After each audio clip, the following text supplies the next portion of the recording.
ভোটের আর মাত্র কয়েকটা দিন বাকি। ইতিমধ্যেই বিভিন্ন দল তাদের নানা প্রতিশ্রুতি নিয়ে ভোটারদের কাছে পৌঁছে যাচ্ছে। কিন্তু পশ্চিমবঙ্গকে উন্নত পশ্চিমবঙ্গ বানানোর জন্য নারী শক্তির ক্ষমতায়নের কথা বলছে বিজেপি। শুরু থেকেই তাদের লক্ষ্য ছিল ভাতা নয়, নারীদের ক্ষমতা। সেই লক্ষ্যেই একাধিক পদক্ষেপ তাদের ম্যানিফেস্টোতেও দেখা গেছে। সম্প্রতি কেন্দ্রীয় নেতৃত্ব স্মৃতি ইরানি কলকাতায় এসে এই সংক্রান্ত একটি সাংবাদিক সম্মেলন করেন এবং বিজেপির ভবিষ্যৎ রূপরেখা সম্পর্কে জানান। पश्चिम बंगाल की टीएमसी सरकार कितनी प्रतिबद्ध है, इसका मुझे निजी अनुभव तब हुआ जब महिला बाल विकास मंत्री मैं स्वयं रही। प्रधानमंत्री मोदी ने देश भर में हर जिले में वन स्टॉप सेंटर की स्थापना की घोषणा की थी। वन स्टॉप सेंटर वो व्यवस्था है जिसमें अगर कोई भी महिला किसी हिंसक घटना में प्रताड़ित हुई है, उसका या बलात्कार हुआ है, उसे किसी प्रकार का हरासमेंट हुआ है, तो उसे आश्रय, पुलिस की मदद, लॉयर की व्यवस्था और मेडिकल सपोर्ट की व्यवस्था वन स्टॉप सेंटर में घोषित प्रधानमंत्री की राष्ट्रीय स्कीम। इस स्कीम को पश्चिम बंगाल में उतारा जाए, इसके लिए मेरा निजी संघर्ष रहा तृणमूल की सरकार के साथ। आज देश भर में 900 से ज्यादा वन स्टॉप सेंटर स्थापित किए हैं भारत सरकार के सौजन्य से, जो 100% भारत सरकार द्वारा फंडेड है। साथ ही आपको याद दिला दूं कि महिला ने बार बार हमारे देश में आवाज उठाई है कि एक बार जब केस पुलिस के सामने प्रत्यक्ष रूप से प्रमाणित होता है तो जुडिशियल व्यवस्था ऐसी होनी चाहिए कि जल्द से जल्द उसे एक निवारण मिले, जस्टिस मिले। महिला को पूर्ण रूप से न्याय दिलाने के लिए भारत सरकार के सौजन्य से देश भर में 1000 से ज्यादा फास्ट ट्रैक कोर्ट स्थापित किए मोदी सरकार ने, जिसके अंतर्गत अब तक की जो मेरे पास संख्या है लगभग 3,71,000 केसेस में महिलाओं को न्याय मिल चुका है। ये मोदी सरकार का न्याय संगत ट्रैक रिकॉर्ड है। जहां तक बात आती है पश्चिम बंगाल की, आपने आरजी कार के केस का विशेष उल्लेख किया।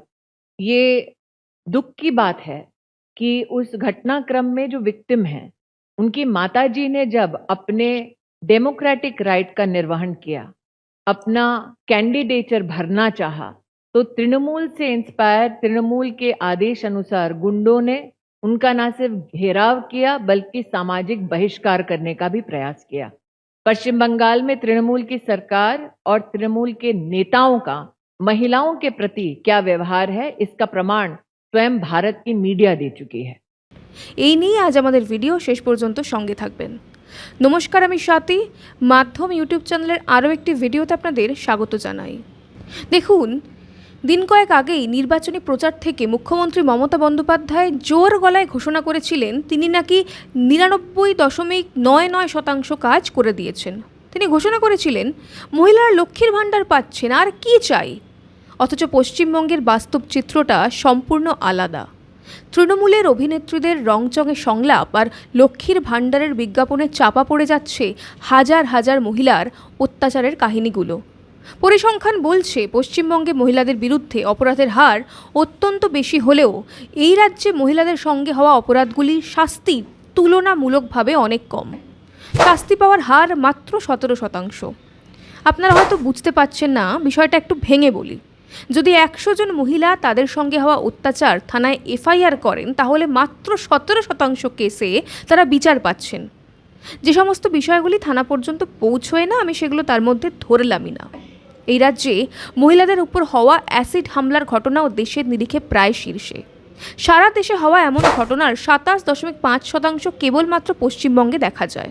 প্রকাশ্যে লাইসেন্স ছাড়া অ্যাসিড বিক্রির উপর নিষেধাজ্ঞা থাকলেও এই রাজ্যে সেই নিষেধাজ্ঞা মানা হয় না। মহিলাদের সঙ্গে হওয়া অত্যাচারের ক্ষেত্রে অপরাধীদের শনাক্ত করতে না পারার ঘটনায় পশ্চিমবঙ্গ রয়েছে দ্বিতীয় স্থানে। আরজি কর, সন্দেশখালির মতো ভয়াবহ ঘটনা ঘটার পরেও এই রাজ্যের মুখ্যমন্ত্রী মমতা বন্দ্যোপাধ্যায় একজন মহিলা, তা সত্ত্বেও টনক নড়েনি প্রশাসনের। আরও ভালো করে বলতে গেলে, যে রাজ্যে মুখ্যমন্ত্রী মমতা বন্দ্যোপাধ্যায় নিজে ধর্ষণের রেট বেঁধে দেন কিংবা বলেন হাঁসখালিতে মেয়েটা প্রেগনেন্ট ছিল অথবা কোনো লাভ অ্যাফেয়ার্স ছিল, কিংবা যিনি কামদুনির ঘটনাকে ছোট বলেন, সন্দেশখালিকে তিলকে তাল, সেই রাজ্যে দাঁড়িয়ে অন্তত তৃণমূলের জামানায় মহিলারা যে বিচার পাবেন না সেটা খুব স্বাভাবিক। ঠিক এরকম একটা পরিস্থিতিতে দাঁড়িয়ে বিজেপি মহিলাদের স্বপ্ন দেখাতে চাইছে যে তারা এলে এই রাজ্যে মহিলাদের সুরক্ষা হবে, সম্মানের সঙ্গে নিরাপদে বাঁচতে পারবেন তারা। তারা শুধু স্বপ্ন দেখাচ্ছেন না, তার জন্য নির্দিষ্ট একটা রূপরেখাও বানিয়েছেন। রাজ্যে ক্ষমতায় এলে মহিলাদের জন্য কি কি করবে বিজেপি, আসুন তাদের ম্যানিফেস্টো ধরে কয়েকটা বিষয় আলোচনা করা যাক। প্রথমেই মহিলাদের জন্য নিরাপত্তার খাতিরে প্রতিটি মহকুমায় একটি করে পুলিশ স্টেশন স্থাপন করবে তারা। এছাড়াও প্রতি থানায় থাকবে নারী সহায়তা ডেস্ক। লক্ষ্মীর ভাণ্ডার থেকে দ্বিগুণ অর্থ অর্থাৎ ৩,০০০ টাকা রাজ্যের মহিলাদের দেওয়া হবে আর্থিক নিরাপত্তা এবং তাদের স্বনির্ভরতার জন্য।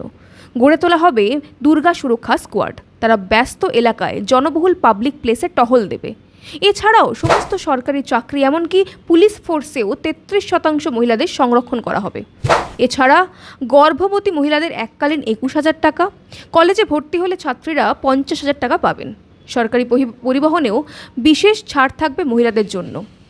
বিজেপির ম্যানিফেস্টোতে কেবলমাত্র ওই লক্ষ্মীর ভাণ্ডারের মতো মহিলাদের ভাতা দেওয়ার কথা বলা হয়নি, বরং নারী সুরক্ষা, নারী ক্ষমতায়ন এবং আর্থিক নিরাপত্তা, এই তিনটি বিষয় সুন্দরভাবে প্রাসঙ্গিক করে তোলা হয়েছে। পশ্চিমবঙ্গের মহিলাদের কাছে পৌঁছানোর জন্য নতুন একটা কর্মসূচি নিয়েছে বিজেপি, যার নাম মহিলা গ্যারেন্টি কার্ড। এই গ্যারেন্টি কার্ড নিয়ে তারা পশ্চিমবঙ্গের মহিলাদের কাছে পৌঁছবেন এবং আবেদন করবেন তাদের ভোট দেওয়ার জন্য। বাংলায় মহিলারা লক্ষ্মীর ভাণ্ডারে ভরসা রাখবেন নাকি তাদের স্বনির্ভরতা, স্বাধীনতা এবং নিরাপত্তা বেছে নেবেন, সেটা ভোটের পরেই জানা যাবে। তবে আপাত দৃষ্টিতে বিজেপির এই পদক্ষেপ যথেষ্ট সাধুবাদ জানানোর মতো।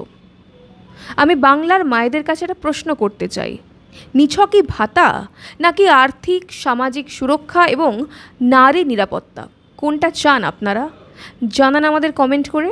আজ এই পর্যন্তই, দেখা হবে পরের একটি ভিডিওতে। ততক্ষণ পর্যন্ত সঙ্গে থাকুন, দেখতে থাকুন মাধ্যম।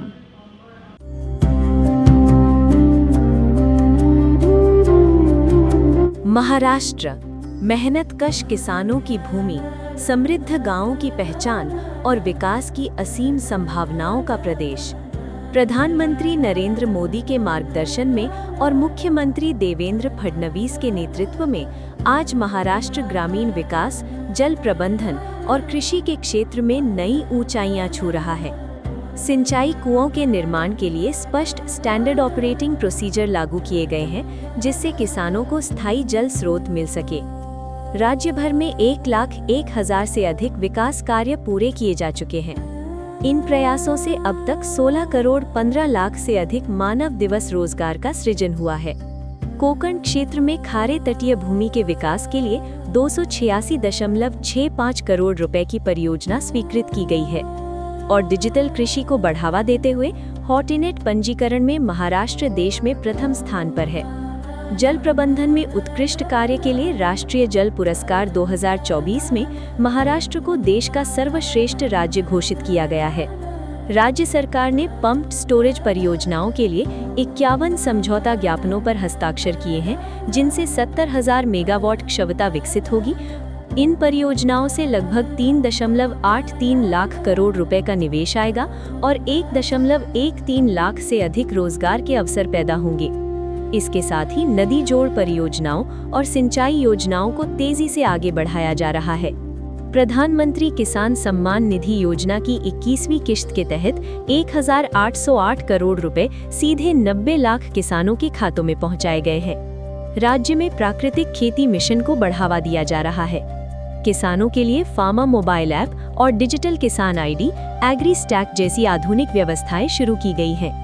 कृषि में नई तकनीक लाने के लिए महा एग्री एआई पॉलिसी 2025-2029 लागू की गई है। साथ ही कृषि समृद्धि योजना के अंतर्गत 25,000 करोड़ रुपए का निवेश किया जा रहा है और पीएम एफएमई व्यक्तिगत इकाइयों में महाराष्ट्र आज पूरे भारत में प्रथम स्थान पर है।